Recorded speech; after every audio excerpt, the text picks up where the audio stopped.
আসসালামু আলাইকুম এভৰিৱান।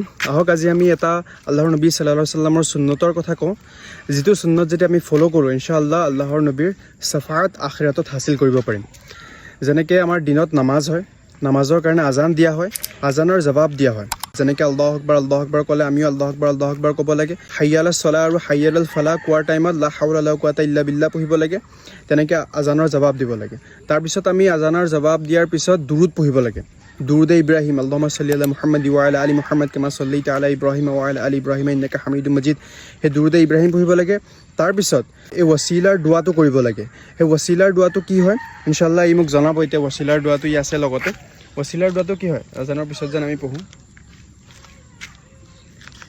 اللهم رب هذه الدعوة التامة والصلاة القائمة آت محمدا الوسيلة والفضيلة وبعثه مقاما محمودا الذي وعدته إنك لا تخلف الميعاد।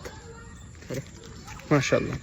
সেই দোৱাটো পঢ়িব লাগে। সেই দোৱাটো পঢ়িলে ইনশাআল্লাহ আল্লাহৰ নবী সাল্লাল্লাহু আলাইহি সাল্লামৰ শাফাআত আমি হাসিল কৰিব পাৰিম। জাযাকাল্লাহু খাইৰ।